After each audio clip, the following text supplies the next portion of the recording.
The Legacy of Joe Hill was performed live at the Blue Room Theater in Chico, California on Thursday, November 19th, 2015. The event was conceived by Tom Reed, hosted by David Gazzetti, and features spoken word narratives about Joe Hill, performances of many songs written by Joe Hill, as well as additional works by Woody Guthrie, Phil Oakes, Bruce Springsteen, and others, all performed by area musicians.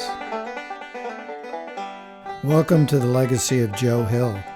Joe Hill was a laborer, a union activist, songwriter, and singer. Joe Hill died 100 years ago today. He was an inspiration to the working class as well as many artists. There are many celebrations of his life happening across the country. When you see and listen to our program, you will know why it makes perfect sense to make this celebration a Bernie Sanders for President event. First up, I would like to introduce the person who had the idea for this event. Here is Tom Reed talking about Joe Hill, the man.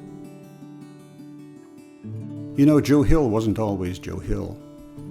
He was born Joel Emanuel Hägglund, October 7, 1879, in the town of Gävle, Sweden. Joel was born into a poor working class and highly musical family. He had no formal musical training, but became an accomplished pianist and violinist. He also demonstrated early on an aptitude for satire, parody, and sarcasm that would later serve him well in his organizing efforts. In 1902, Joel and his brother Paul migrated to the U.S. They traveled together for about a year and then went their separate ways. At some point in his wanderings, Joel Hägglund Americanized his name, becoming Joseph Hillstrom, the name under which he would be arrested, tried, imprisoned, and ultimately executed for a crime of which he was almost certainly innocent.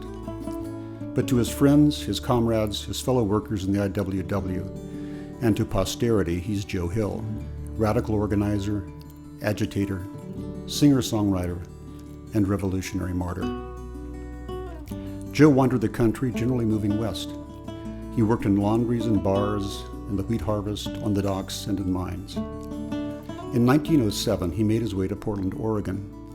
There he encountered an organization called the Industrial Workers of the World, the IWW, the Wobblies. Joe joined IWW Local 92, the Portland local. He would remain devoted to the IWW and its revolutionary ideals for the rest of his life. The Industrial Workers of the World, the IWW, the Wobblies, were the most militant, the most revolutionary, the most class-conscious, and the most ferociously egalitarian labor organization in American history. While the conservative American Federation of Labor focused on organizing skilled workers into craft unions, the Wobblies wanted to organize all workers into industrial unions. As they said, whether you were a ditch digger or a college professor didn't matter. If you worked for a living, you were a member of the working class. And they wanted to recruit you into the one big union to fight to improve the conditions of your labor, and to fight ultimately to transform America from a capitalist society run by and for the bosses into an industrial commonwealth run by and for the workers. While the AFL fought to limit immigration, and specifically to block Chinese immigration, the Wobblies didn't care about your gender, your nationality, or your skin color. If you were a worker, they wanted you in the OBU, the one big union. The Wobblies embraced immigrants. They were largely immigrants themselves. The Wobblies hired Chinese organizers and called on their members to look upon Chinese immigrants not as a threat to be feared and despised, but as fellow workers to be embraced and organized. At Joe Hill's funeral in Chicago in 1915, eulogies were delivered in 12 different languages. In Goldfield, Nevada, Wobbly mine workers struck. They called on their fellow workers for help, and Wobblies poured in from all around the West. The sheriff of Goldfield put it this way, quote, "I heard them Wobblies was coming, so I went out to meet them. I stood in front of them and demanded to know, 'Who's your leader?' They yelled back, 'We're all leaders.' And they just kept coming." Joe Hill devoted the remainder of his tragically short life to the Wobbly cause as an organizer, agitator, and most importantly as a songwriter, producing songs to be sung not on concert halls, but on union halls and free speech fights and on picket lines. In late 1913, needing work and looking for organizing opportunities, Joe made his way to Utah. When he left 2 years later, it would be in a pine box. Next on stage is Mark Johnson along with Cello John singing Phil Oak's Ballad of Joe Hill.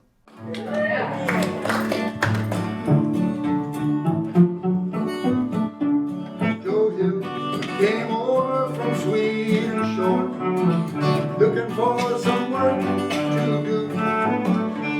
And the Statue of Liberty waved in light as Joe came sailing through. As Joe came sailing through.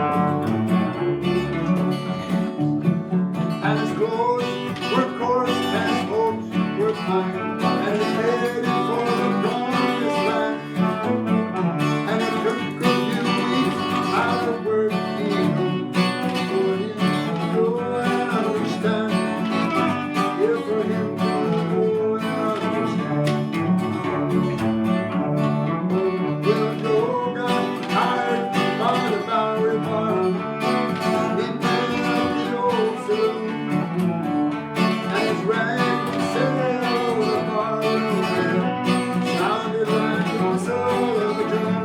Oh yeah, it sounded like the whistle of a drum.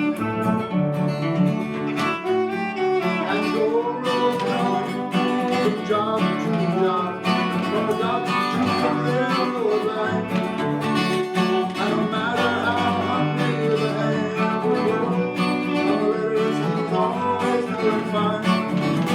Yeah, the letters he was always doing fine. Oh, the years went by like the sun going down, slowly turned the page with Joe. Look back at the sweat upon his brow. He had nothing more to show. But his age, he had nothing more. So he headed out for California shore, where things were just as bad. So he joined the industrial workers on the wall. And he was the only friend he had. Yeah, he was the only friend he had. Now the strikes were bloody and the strikes were warm, and the lines they were all long. At the dark of the night, Joe would stay awake, and in the morning he would raise them with his song. Oh yeah, in the morning he would raise them with his song. And he wrote his words of the tunes of the day to be passed all along the line. And the strikes were led and the songs were sung, and Joe Hill was always on the line.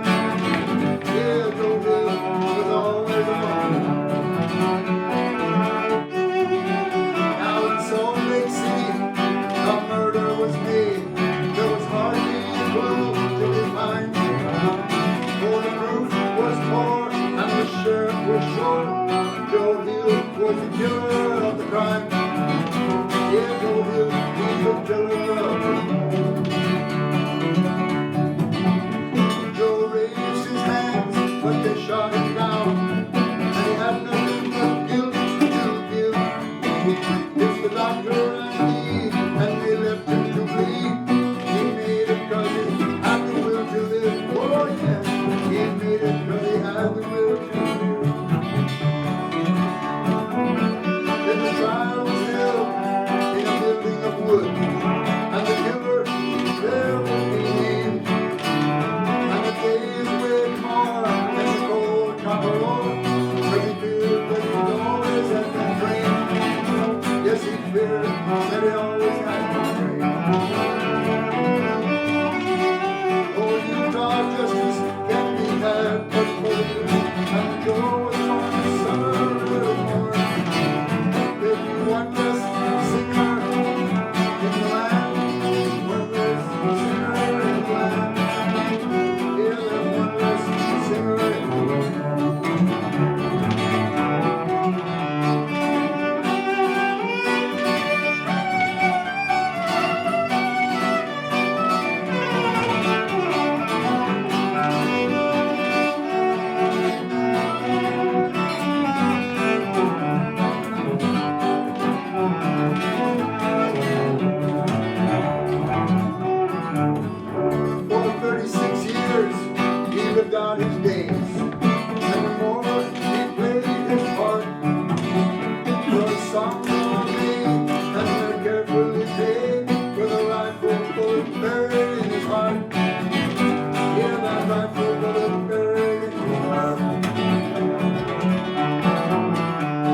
Some say Joe was guilty as charged, and some say he wasn't even there. And I guess nobody will ever know, 'cause the court records have all disappeared. Yeah, those court records have all disappeared.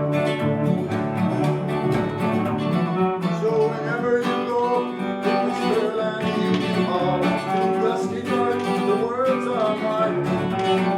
In between all the cracks on the wall, that old Union Hall, yes, it still has its people. It's the very last line that Joe Hill wrote when he knew that his deeds would approve. Boys, this is my final rule. Good luck to all of you. Oh yeah. Good luck to all of you.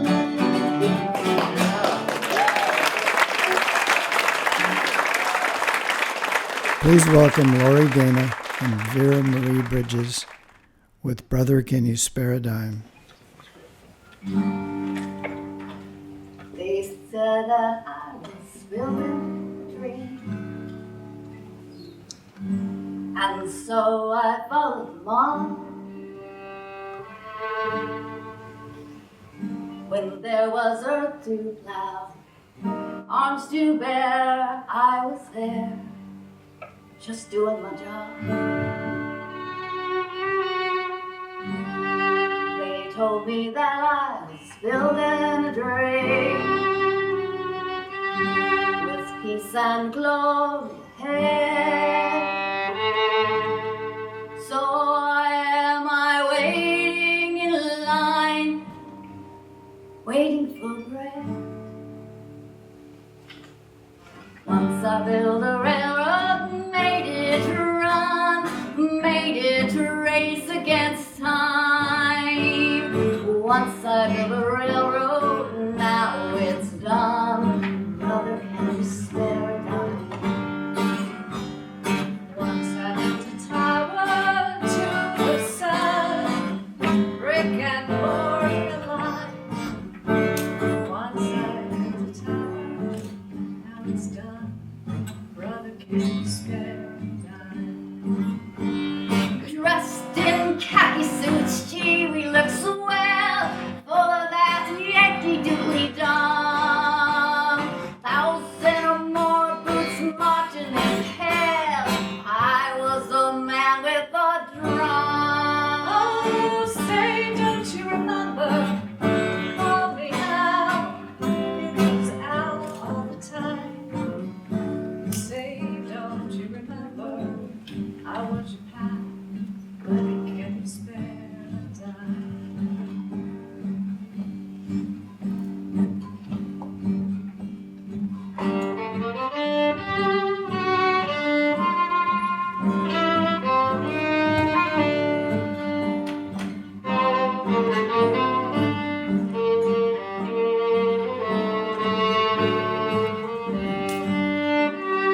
Once I built a railroad, I made it run, made it race against time.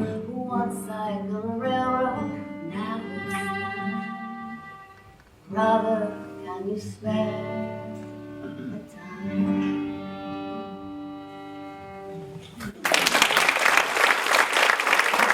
Here is Katrina Rodriguez, Mark McKinnon, and Kim Gimbel singing Woody Guthrie's I Ain't Got No Home. I ain't got no home. I'm just roaming around, just a wandering worker.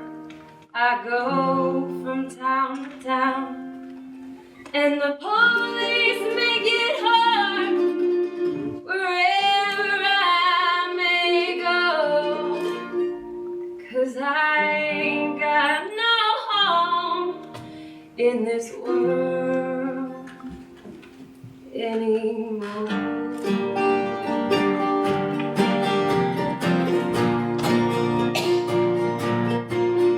My brothers and my sisters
And now we have David Welch talking about the music of Joe Hill.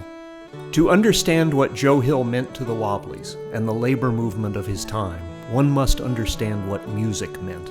In the early 20th century, music was not yet a consumer product to be purchased and passively enjoyed. People made their own. They sang in their homes, on their porches, in their churches, and their workplaces. So it was the most natural thing in the world that they sang in their union halls and on their picket lines. The Wobbly songwriters were masters of exploiting this. They wrote many lyrics, compiling the songs in recurring editions of their Little Red Songbook. They usually set the lyrics to well-known tunes. One of the most prolific contributors to the Wobbly song canon was Joe Hill. He wrote songs to inspire, songs to poke fun, songs to lift the spirits in dark times and bolster courage in fearful times. And he set them to those tunes everyone knew, hymns, folk songs, popular songs of the day. The very familiarity of the tunes made it easier to sing along, and it deepened the workers' sense of connection to the song.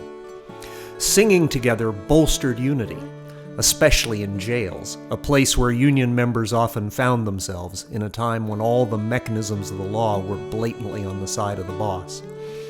Mass singing so irritated the jailers in Fresno that fire hoses were used in an attempt to stop the singing. To quote one San Diego chief of police, "I do not know what to do. I cannot punish them. Listen to them singing. They're singing all the time and yelling and hollering and telling the jailers to quit work and join the union." So many songs in so few years. The Preacher and the Slave, Casey Jones, the Union Scab, Mr. Block, Scissor Bill, The Rebel Girl, There Is Power in a Union, and many more. As Joe himself said, "A pamphlet is never read more than once, but a song is learned by heart and repeated over and over. And I maintain that if a person can put a few cold common sense facts into a song and dress them up in a coat of humor, he will succeed in reaching a great number of workers who are too indifferent to read a pamphlet." Next up is Jim Brobeck singing Tramp.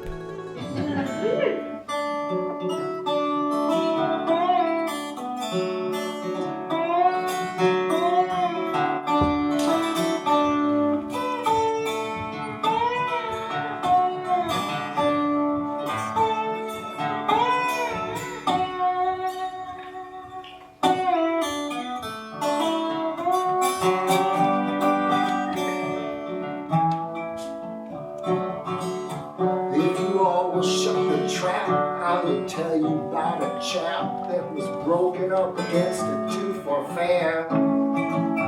He was not the kind of shirt, he was looking hard for work, but he heard the same old story everywhere. Tramp, tramp, tramp, keep on tramping. Nothing doing here for you. If I catch you round again, you will wear the ball and chain. Keep tramping, that's the best thing you can do. He walked up and down the street till the shoes fell off his feet. In a house he spied a woman cooking stew. He said, "How do you do? Can I chop some wood for you?" What the lady told him made him feel so blue. She said, "Tramp, tramp, tramp, keep on tramping. There's nothing doing here for you. And if I catch you round again, you red ball and chain. Keep tramping, that's the best thing you can do." Well, across the street, a sign he read, "Work for Jesus," so it said. He said, "Ah, this is my chance, I'll surely try." He got down on the floor till his knees got rather sore. But at eating time, he heard the preacher cry, "Tramp, tramp, tramp, keep on tramping. There's nothing doing for you here. If I catch you round again, you wear the ball and chain. Keep the tramping, that's the best thing you can do."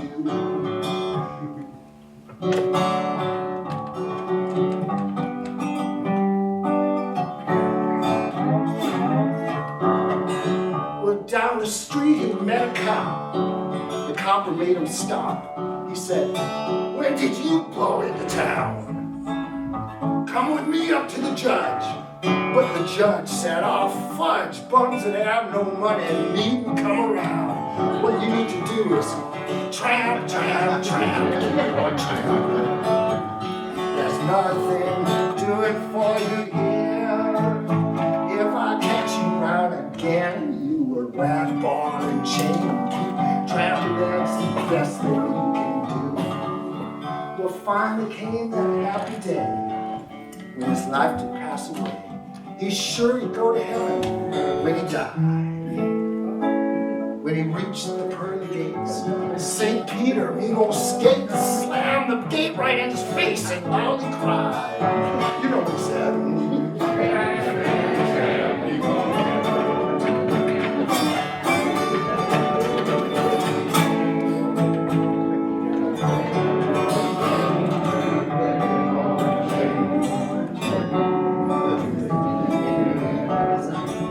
I've sung this song quite a few times at home. It is kind of funny. But when my wife heard it, she shed a tear. She thinks it's the saddest song she ever heard. That Joe Hill, man, he can wrap a meaningful song up in a humorous message, but down underneath, oh, it's a sad song. We're still looking at this homeless stuff now. We don't know what to do about it. I don't want people living in my living room necessarily, but what are we going to do? I don't know.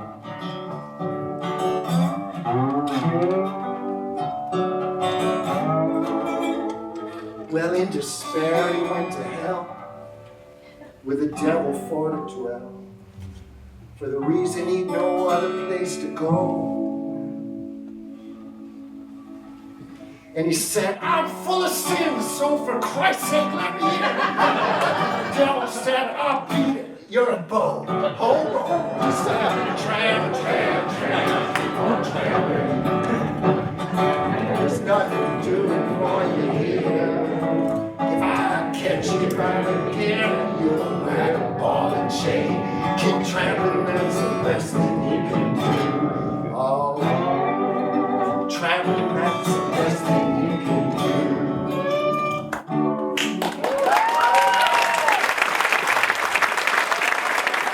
Here is high school student Mackenzie Zevely Howlett with her rendition of Joe Hill's Rebel Girl. I'm going to be doing two versions of Rebel Girl, one by Joe Hill and one by a band called Chico. There are women with many descriptions in this queer world, as everyone knows. Some are living in beautiful mansions, some are wearing the finest of clothes. There are blue lady queens and princesses whose charms may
Please welcome Laurel Paulson Pierce singing The Walls Are Made of Marble.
Here's Gordy Oliver with Jim Miller performing Big Rock Candy Mountain and the Hobo's Lullaby.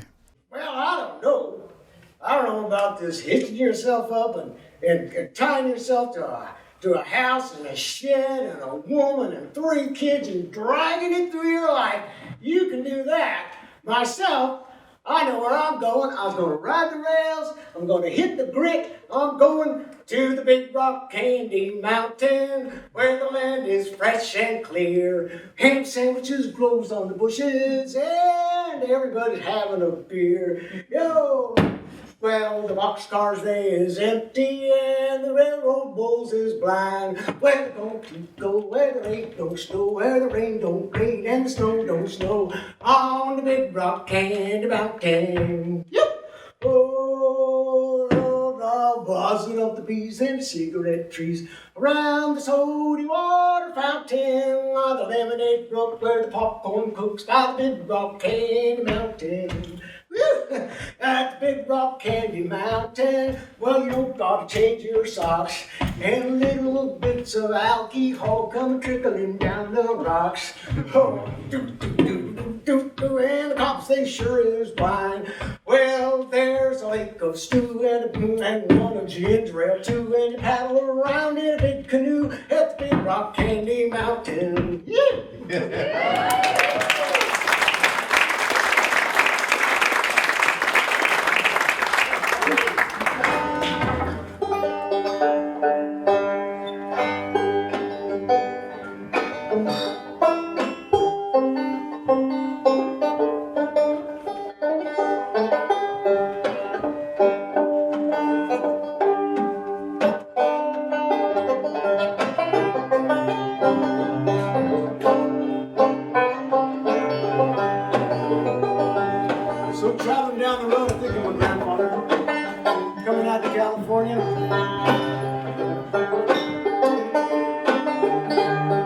change of clothes, extra pair of pants, dreams, morals, and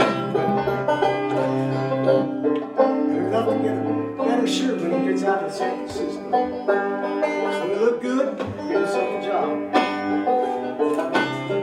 Guess it worked out. That's why I'm in California. We'll go to sleep where we hold both. Hear the towns going by. You can hear the wheels rolling. Well, that's the horse ride.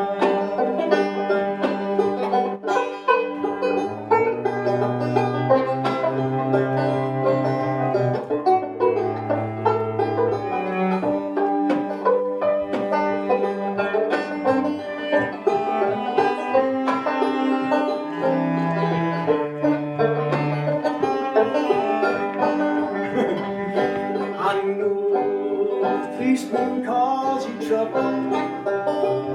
Well, they cause trouble for everyone. When time go to heaven, when there's no policeman, you go to sleep. As the time's going by, you can hear steel rails rolling as the homeward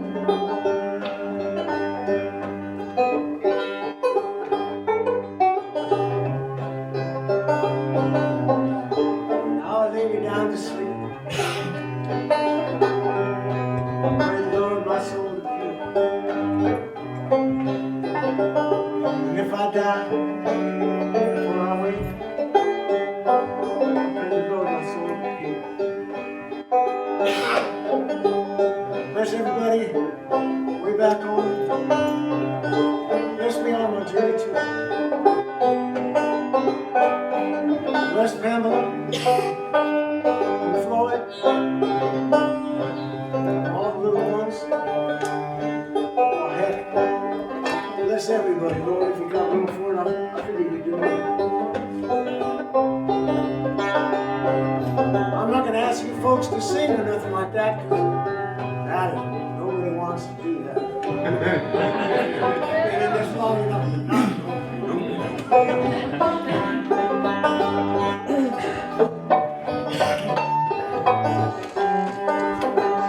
But if you want to do something, you can hum. Keep your mouth shut. That's what my mom told me. If you want to be a part of this, keep your mouth shut.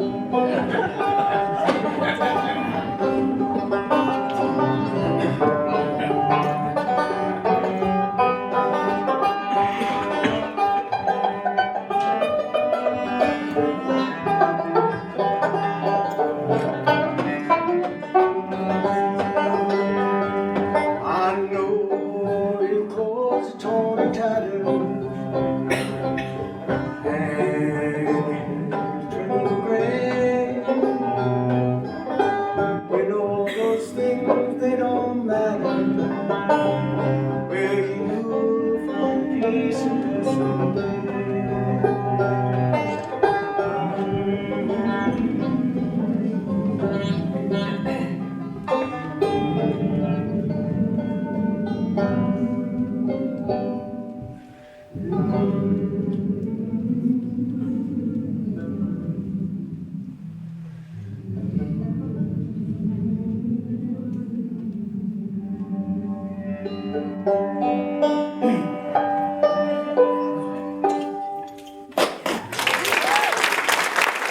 Here is Paul O'Rourke Babb talking about the trial of Joe Hill. Part of the context of the story of Joe Hill and of other Wobblies was the economic war being waged, where state and private militias brutalized working people in the woods, in the mills and mines, and on the farms. The banking crash and depression of 1893 was only a decade earlier. Following it were 30 of the most violent years of attacks on workers in our history. Direct action was the response. And for the IWW teams and meetings, these plans and strike activities were consciously represented by blacks, Slavs, Mexicans, Anglos, Spanish, Italians, and Northern Europeans. Many were immigrants. Many spoke in their native tongues. They were attacked physically, but also in the courts. 3 years after Joe Hill was put to death by the state of Utah, Big Bill Haywood and 100 other Wobblies were brought to federal trial, 1918, in Chicago under the Espionage Act. They had opposed the U.S. entry into World War I, but the real purpose of the trial was different. In 1970, Stuart Bird and Robert Ravalata wrote a play called The Wobblies, providing the basis for a 1979 documentary film of the same name by Deborah Schaefer and Stuart Bird. What follows from that play is the opening remarks of George F. Vanderveer, counsel for the defense in the case of USA versus William D. Haywood et al., April 1st, 1918. Thank you, Judge Landis, Your Honor. Let me open by saying that this case is unusual. It is supposed to be a case against William Dudley Haywood and a great number of other men that you have probably never heard of by name, 100 other men to be exact. Yet in reality, this is not so. In reality, it is the purpose of the prosecution to destroy the union with which these men are connected. In simple terms, let me tell you what the defendants are charged with. Conspiring to hamper the war effort. Conspiring. I'm curious to see how our esteemed prosecutor will prove this, since most of these men had not even met prior to their arrest. The prosecutor will also tell you the IWW is conspiring to destroy our government, but that is not so either. I want you to keep your mind on this one point, on the question of whether or not it is the purpose of this organization to destroy the government or merely to change an industrial system which ought to be independent of our government, which ought to be under the control of the workers. We now live in what is considered the wealthiest nation in the world, but it is a nation in which 2% of the people own over 2/3 of all its wealth. A nation in which 8 out of 10 workers are utterly unable to support their families and educate their children on a plane of civic decency. A nation in which one man, reputed to be worth $1 billion, owns more of the wealth of this country than 2.5 million of the poorer families. Why is this, you might ask? Might it be because the monopolies and trusts are able to hoard huge profits for themselves and yet not pay a living wage? Of course, I'll close by answering the charge that I'm certain the prosecution will return to again and again in many guises. The charge that the IWW is not patriotic. Now, if patriotism means to wave flags from the housetops and then profiteer, if patriotism means that one must believe in war as the best way of settling things, that the wholesale slaughter of people is right, then the IWW is unpatriotic. But if patriotism is the belief in the people of the nation and the hope for their betterment, and the willingness of the people to work and fight and die for that betterment, then the IWW is patriotic without peer. These men are guilty of nothing more than belonging to a labor union. A labor union that recognizes that this war is not being fought to keep the world safe for democracy, but merely to expand industrial markets. Men are dying right now, will continue to die simply to make the rich richer. The IWW believes that if all workers recognize that, they would refuse to fight and there could be no war. Thank you, Your Honor. Please welcome Lori Dana and Vera Marie Bridges with I Dreamed I Saw Joe Hill Last Night.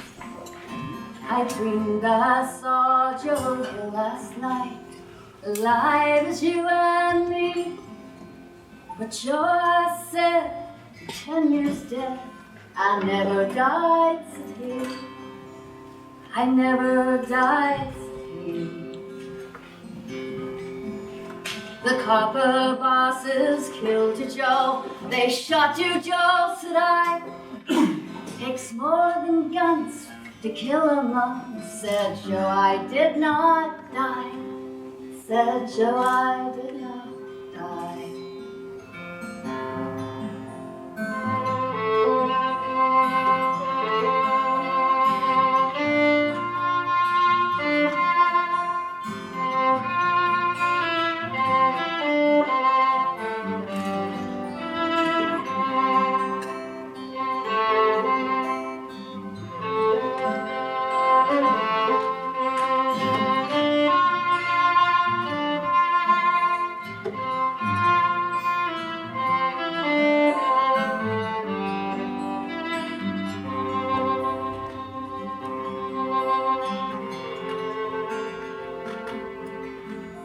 I'm standing there as big as life and smiling with his eyes.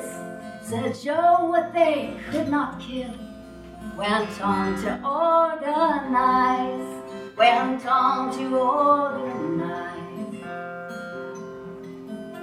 From San Diego on to Maine, in every mine and mill, where working men defend their rights, that's where you'll find Joe Hill. That's where you'll find Joe Hill.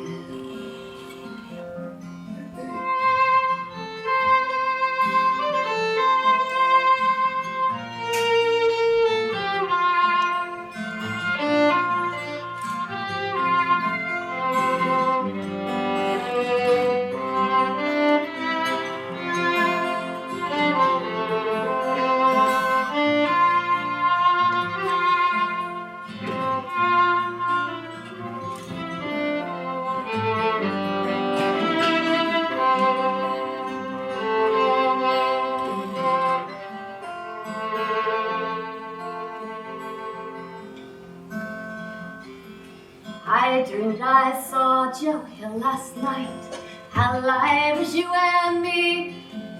But Joe, I said, you 10 years dead, I never died, said he.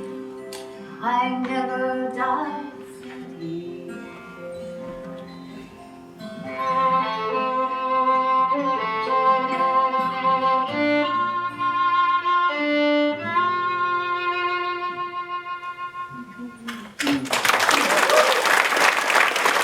David Zink is next, along with Cello John and Mark McKinnon, singing Joe Hill's song, Casey Jones. The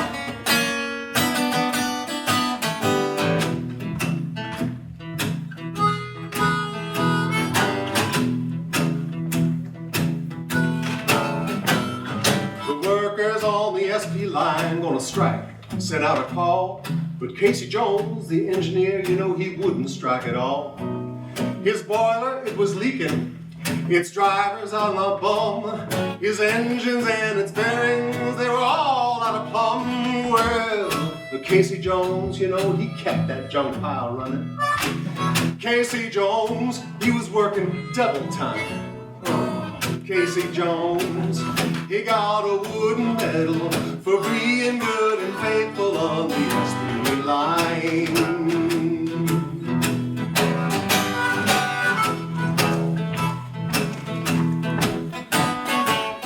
Said to Casey, now, won't you help us with this strike? But Casey said, let me alone, and you better take a hike. Well, then someone put a bunch of railroad ties across the track, and Casey hit the river with an old smack. Well, Casey Jones, he hit the river bottom. Casey Jones, he broke his scab and spine. Casey Jones, he was an Angelino. He took a trip to heaven on the SP line.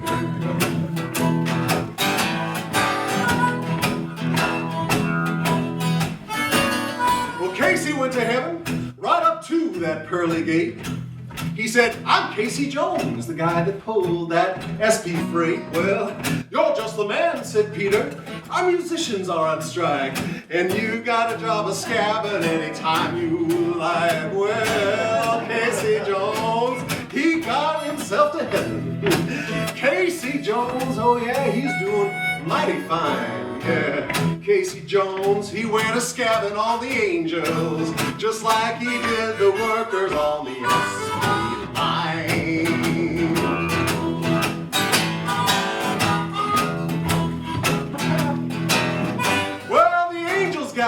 together and they said, now this ain't fair. For Casey Jones to go around a scabbing everywhere, well, the Angels Union, number 23, they sure were there. They promptly fired Casey down the golden stair. Well, Casey Jones, he went to hell a-flying. Casey Jones!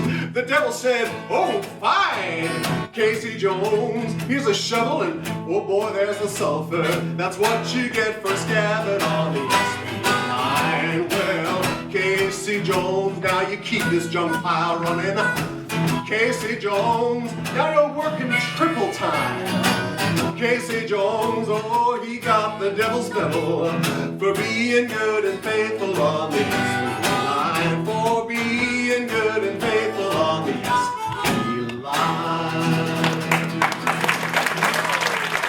Next up is Jim Brobeck singing Scissor Bill.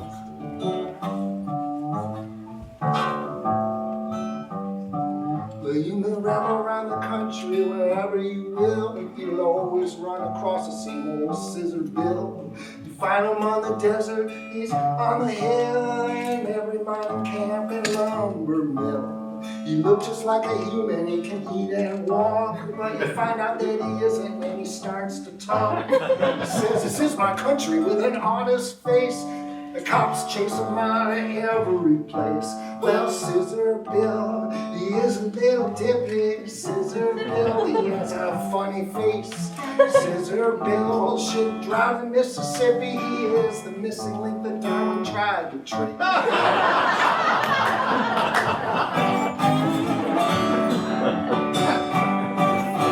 Scissor Bill, he couldn't live without the booze. He sits around all day, spits tobacco juice. He'd take a deck of cards, try to beat the rink-a-dink. If Scissor Bill could think he'd be only a thing. Well, Scissor Bill, he is a little dippy. Scissor Bill, he has a funny face. Scissor Bill, drowned in Mississippi, is a missing link that Darwin tried to trace. And Scissor Bill says this country must be free from all the immigrants and foreign-born, the doggone Swedes.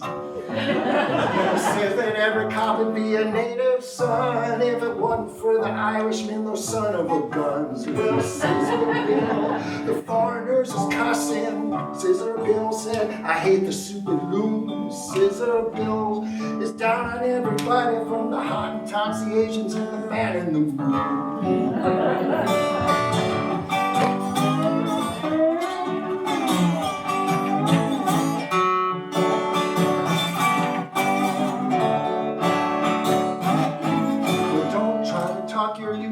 To Scissor Bill, he says he never organized and he never will. He always will be satisfied until he's dead, with coffee and a donut and a lousy old bed. Well, Scissor Bill, he gets rewarded thousandfold when he gets to heaven on the streets of gold. I don't care who knows that, I'm right here to tell. If Scissor Bill is going to heaven, I'll go to hell. He wouldn't join the union. Scissor Bill, he says, not me by heck. Scissor Bill will get rewarded in heaven. Oh, sure he'll get it, but he'll get it in the neck. Scissor Bill, Scissor Bill. Well, you may ramble around the country wherever you will. Always come across the same old Scissor Bill. He's found upon the desert, he's on the hill, every mining camp and lumber mill. Now we have Tom Reed speaking of the crime of Joe Hill. Sometime around 9:30 p.m., January 10, 1914, two masked men armed with revolvers entered the Salt Lake City grocery store owned by John Morrison. Confronting Morrison, they declared, "We've got you now," and commenced firing. In a few moments, Morrison and his teenage son Arling were dead. That same evening, Joe Hill was shot in the chest. It happened, he said, in an argument over a woman. Nothing unusual in that. There were at least 3 other reported shootings in Salt Lake City that same evening. 4 days later, Hill, or Joseph Hillstrom, the name used throughout the criminal proceedings, was arrested and charged with the murder of John Morrison. No one was ever charged in the murder of Arling. After arresting Hill, the Salt Lake City authorities lost interest in other possible suspects. The authorities also expressed no interest in the fact that Morrison had told his wife that other men known to him were plotting against him, and that he feared for his life. Joe Hill did not know John Morrison. There were no credible eyewitnesses. Morrison's surviving son Merlin offered contradictory evidence as to whether or not his father's murderer resembled Hill. Neighbors and passers-by did notice two men in the vicinity of the grocery store who may or may not have been involved in the crime, one of whom may or may not have resembled Hill. And motive? This was not a robbery, but a revenge killing. The prosecution conceded as much. But Hill and Morrison had never met. Revenge for what? The prosecutor in the newspaper said there did not have to be a motive. This was just the kind of thing that people like Hillstrom did. One newspaper headline proclaimed he was, quote, more beast than man, a brute who had left a trail of blood and terror across the West. In fact, Joe's criminal resume was limited to one conviction for vagrancy in San Diego and one arrest for robbery, with those charges being dropped for lack of evidence. Joe did not testify at trial. Under the U.S. Constitution and under Utah law, he had every right not to do so in order to avoid possible self-incrimination. But the prosecution, in an extraordinary example of constitutional gymnastics, over the objections of defense counsel, with the complicity of the judge, advised the jury that while Joe had the right to remain silent, they could from that fact infer his guilt and were free to do so. Wow, Utah justice. 3 weeks before Hill's execution, Ray Horton, president of the Salt Lake City IWW local, was shot dead by an off-duty police officer named Howell Mighton. Horton, who was unarmed, had been making disparaging remarks about police officers, so Mighton drew his gun and shot him 3 times, twice in the back. Horton died on the pavement where he fell. There were numerous witnesses. The facts of the case were not in dispute. Mighton was arrested and charged with first-degree murder, but was released the following day in time to attend a luncheon at the Elks Club, where he received, quote, a hero's welcome. The charge was reduced to involuntary manslaughter. At trial he was acquitted and was lauded in the local newspapers. Utah justice. Joe Hill was executed by firing squad at 7:40 a.m. Friday, November 19, 1915. His body was released to his IWW comrades and transported to a Salt Lake City funeral home, where he was viewed by thousands of mourners as local Wobblies and their supporters gathered in the surrounding streets to sing his songs. Most of the mourners were Wobblies and other working stiffs, but there were a sprinkling of middle class and even wealthy people outraged by such a monstrous miscarriage of justice. One of the latter was Virginia Snow Stephen, who had been deeply involved in the campaign to save Hill from the firing squad. Stephen was a college art instructor, a socialist, and the daughter of a former president of the Church of Jesus Christ of Latter-day Saints. Joe had asked his comrades to guarantee that he wouldn't be caught dead in Utah, that they'd at least take him over the line to Wyoming for burial. They did him one better. After the memorial in Salt Lake City, Joe, resting in a pine coffin and accompanied by fellow Wobbly Bert Lorton, traveled by train to the city of the IWW's founding, Chicago. On November 23, Joe arrived at the Northwestern Depot, where he was met by Big Bill Haywood and a delegation of Wobblies. On November 25, over 30,000 people turned out for his funeral, where they sang and listened to Joe's songs and heard his lead attorney Orrin Hilton deliver an impassioned denunciation of, quote, the brutal murder of his client. A 40-piece IWW band led the procession to Graceland Cemetery, where they heard eulogies given in English and 11 other languages. The following day, in accordance with his wishes, Joe's body was cremated. At the IWW convention the following year, 1916, 600 envelopes containing Joe's ashes were distributed among 150 delegates from 5 continents, with instructions to disperse the ashes at whatever time and location they saw fit. So today, Joe's ashes are mingled with the soil of North America, South America, Europe, Asia, and Australia, mingled with the soil of 47 of the lower 48 states. Every state except Utah. Here are Jim Williams and David Longacre singing Bread and Roses. as we go marching, marching in the beauty of the day. 1,000,000 darkened kitchens, 1,000 mill-lofts gray, are touched by all the radiance that the southern sun discloses. For the people here are singing red and roses, red and roses. As we go marching, marching, we battle too for men. For they are women's children, and we mother them again. Our lives shall not be sweated from birth until life closes. Hearts starve as well as bodies. Give us bread, but give us roses. As we go marching, marching, unnumbered women dead go crying through our singing their ancient call for bread. Small art and love and beauty, their drudging spirits new. Yes, it is bread we fight for, but we fight for roses too. As we go marching, marching, we bring the greater day. For the rising of the women means a rising of the race. No more the drudge and idler tend at toil where one reposes, but a sharing of life's glories, bread and roses, bread and roses.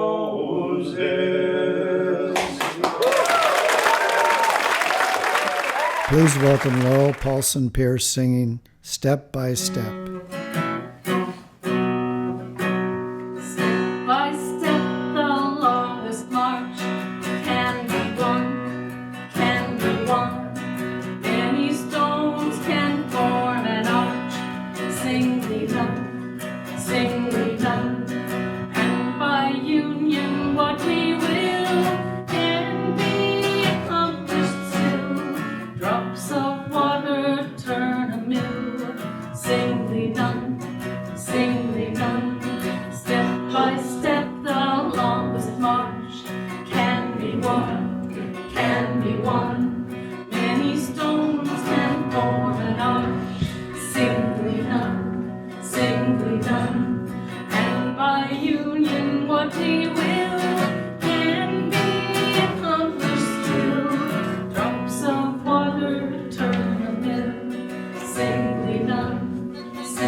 Here is David Welch speaking about the legacy of Joe Hill. Alone in his cell, awaiting execution, Joe Hill wrote his last will. It is surely one of the shortest and most unusual on record. My will is easy to decide, for there is nothing to divide. My kin don't need to fuss and moan. Moss does not cling to rolling stone. My body, oh, if I could choose, I would to ashes it reduce, and let the merry breezes blow my dust to where some flowers grow. Perhaps some fading flower then would come to life and bloom again. This is my last and final will. Good luck to all of you. Joe Hill. Indeed, Joe left nothing material behind, but he left a lasting legacy. And it tells us something about him that even staring death in the eye, he made the effort to make his will into a poem. He knew even then that these words mattered. He wanted his words remembered and did what he could to make sure they would be. Just as he did in his often misquoted last message to Big Bill Haywood. Goodbye, Bill. I die like a true blue rebel. Don't waste any time in mourning. Organize. Could you arrange to have my body hauled to the state line to be buried? I don't want to be found dead in Utah. Joe Hill knew the power of words. He had devoted his life to using that power for the good of his fellow workers. And it was important to him that the words be remembered beyond his death, that the words go on to inspire others, as they have. And it's not just his own words, but the very idea of protest music. Music had surely been used to inspire and arouse many times before, but it was Joe Hill and the other wobbly songwriters who raised protest music to an art form and a lasting movement-building tool. That legacy has carried on from their time to the present in a long chain of inspiration and connection. Woody Guthrie, the Weavers, Pete Seeger, Malvina Reynolds, Bruce Springsteen, John McCutcheon, Joan Baez, Tom Morello, and so many more. And by the way, those last two, Joan Baez and Tom Morello, performed in their own Joe Hill Memorial Concert a couple of nights ago, which feels in a way like completing a circle. When Joe Hill channeled his anger and indignation at injustice into the words of memorable songs, this man who had nothing to leave left a legacy beyond price. David Zink is next, along with Cello John and Mark McKinnon, singing Joe Hill's Where the Fraser River Flows.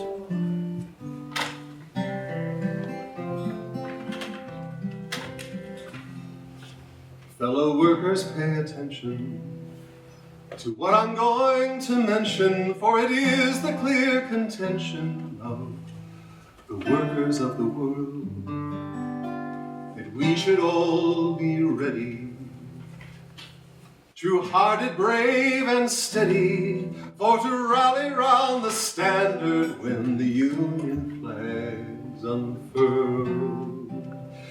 Where the Fraser River flows, every fellow worker knows they have bullied and oppressed us, but still our union grows. And we're going to find a way, boys, for shorter hours and better pay, boys. We're going to win the day, boys, with the Fraser River flows.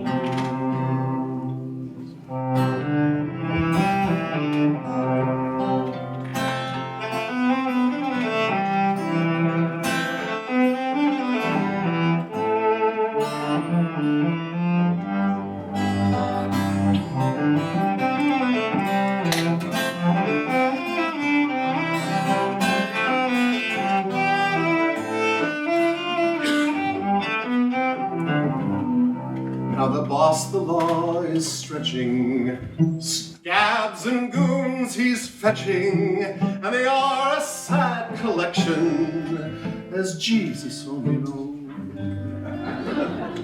But why their mothers reared them, and why the devil spared them, that's a question I can't answer, boys. Where the Fraser River flows, where the Fraser River flows, every fellow worker knows they have bullied and oppressed us, and still our union grows. And we're going to find a way, boys, for shorter hours and better pay, boys. Yes, we're going to win the day, boys, where the Fraser River flows.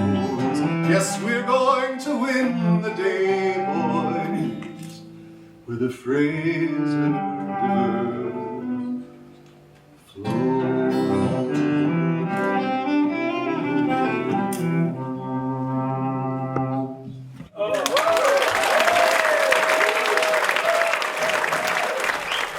And now we have Mark McKinnon, Katrina Rodriguez, and Kim Gimbel with Bruce Springsteen's Ghost of Tom Joad.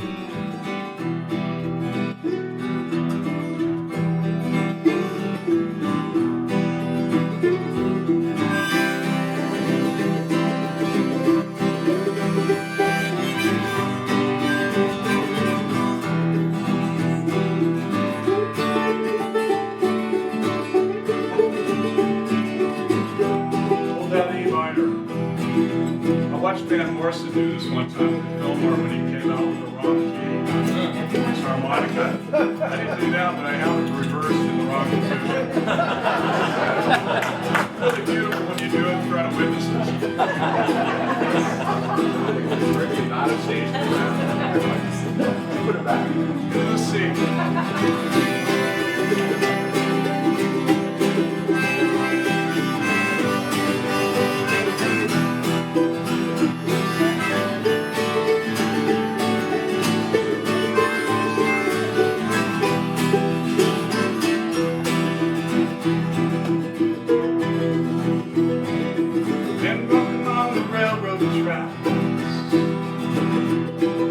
Going someplace there's no turning back.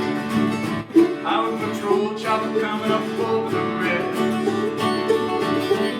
Hot soup on a campfire under his bridge. Shelter lights stretched around the corner.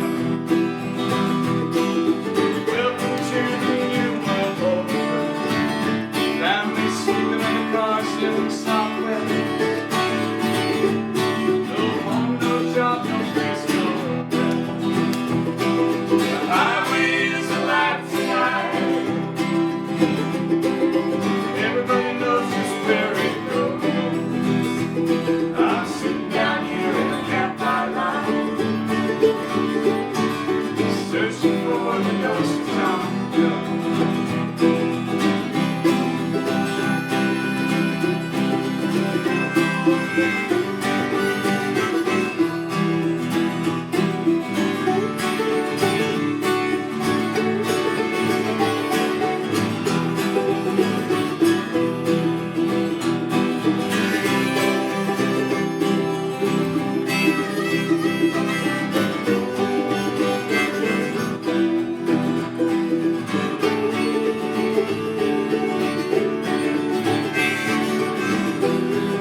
Takes a drive.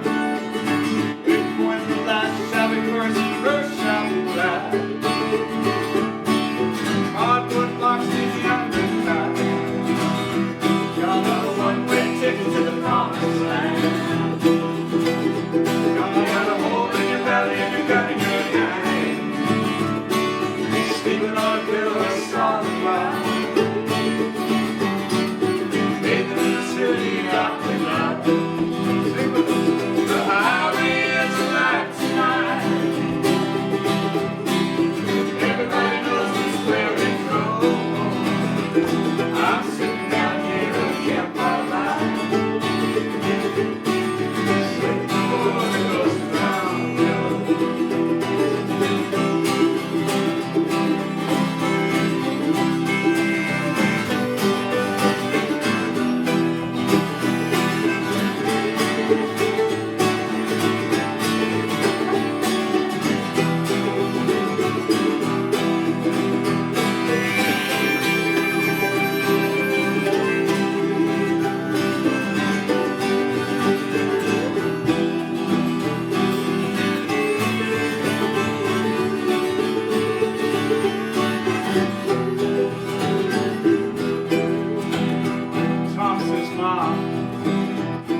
goes to old Tom Joe. Whitney goes to old Tom Joe. Whitney goes to old Tom Joe.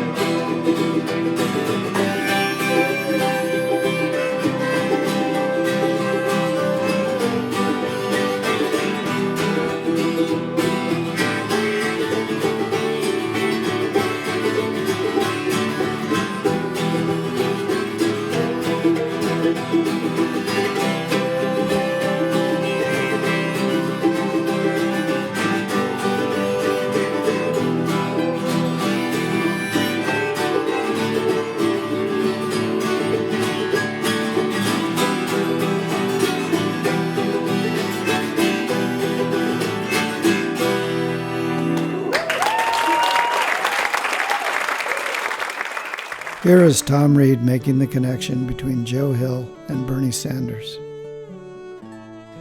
So what does all this have to do with Bernie Sanders? Eugene Debs, the great socialist orator and union organizer, was a lifelong advocate of industrial unionism. In fact, he founded the American Railway Union, the first of the great industrial unions. He was present at the founding convention of the IWW in Chicago in 1905, and he joined with millions of people around the world in the fight to save Joe Hill from the firing squad. Debs ran 5 times for president as the candidate of the Socialist Party. In 1912, he and his running mate, Emile Seidel, got over 20% of the vote in Shasta County.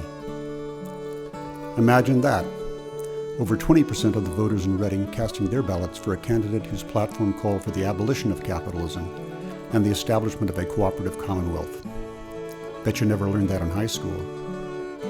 Tonight, as we gather here, Bernie Sanders has a photo of Debs displayed in his office. In 1919, Debs was sentenced to 10 years in the federal penitentiary for having given a speech in Canton, Ohio, opposing U.S. participation in World War I. At his sentencing, Debs said this: "While there is a lower class, I am in it. While there is a criminal element, I am of it. While there is a soul in prison, I am not free." If you can find a political candidate today who can say those words with a straight face, without resorting to pollsters and focus groups, you really ought to vote for them. And there is really only one major party presidential candidate in this year's election who could say those words with a straight face: Senator Bernie Sanders. The legacy of Joe Hill is entwined with the legacy of Eugene Debs, and that legacy echoes in the central themes of the Sanders campaign: peace, equality, democracy, social justice, solidarity, inclusiveness, and environmental stewardship. While there is a soul in prison, I am not free. So if you haven't already done so and can at all afford it, become a sustainer of the Bernie 2016 campaign. Contribute on a regular basis, whatever you can afford. It doesn't have to be a lot. This campaign is counting on modest levels of support from millions of ordinary Americans to counter the deep pockets of the billionaire class and their super PACs. With Citizens United and related Supreme Court decisions, we've been told that corporations are people, money is speech, and that if the ruling class wants to buy our government, they have a right to do so, and we can't do anything about it. Au contraire. But this may really be our last chance to preserve and to revitalize American democracy before the door slams shut. The fat cats, the ruling class, the 1%, really a tiny fraction of the 1%, have the money, and today they have the vast preponderance of political, social, and economic power. We have the people, and we have the moral high ground if we have the courage and the wisdom to claim it. But we need to stick together, and we need to be engaged. If we approach politics as a spectator sport, we lose. If you have already volunteered for the Sanders campaign, we thank you. If not, we invite you to join us.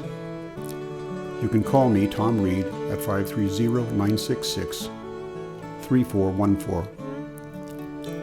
While there is a soul in prison, I am not free. Thank you. For the finale, everyone singing Solidarity Forever.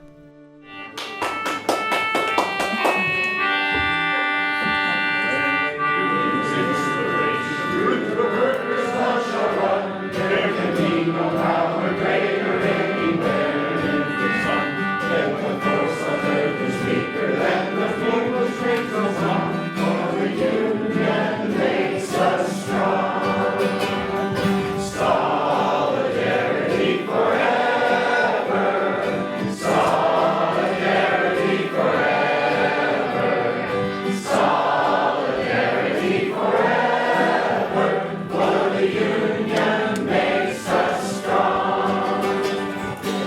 radio version of The Legacy of Joe Hill was recorded at a live performance at the Blue Room Theater in Chico, California on Thursday, November 19, 2015, and was produced and edited for radio by Dan Carter. The live program was conceived by Tom Reed as a benefit for Bernie Sanders 2016 and made possible by the generous support of the California Nurses Association National Nurses United. Thanks to Cisco for designing the printed program. The show was hosted by David Gazzetti, with spoken presentations by Paul O'Rourke-Babb, Tom Reed, and David Welch. We are most grateful to the many area musicians who gave so generously of their time and talents to make this program possible. Vera Marie Bridges, Jim Brobeck, Cello John, Lori Dana, Kim Gimbel, Mackenzie Zevley Howlett, Mark Johnson, David Longacre, Mark McKinnon, Jim Miller, Gordy Oliger, Laurel Paulson Pierce, Katrina Rodriguez, Jim Williams, and David Zink. Special thanks to John Howlett and Kathy Reed, also the Blue Room Theater, Amber Miller and Joe Hilsey.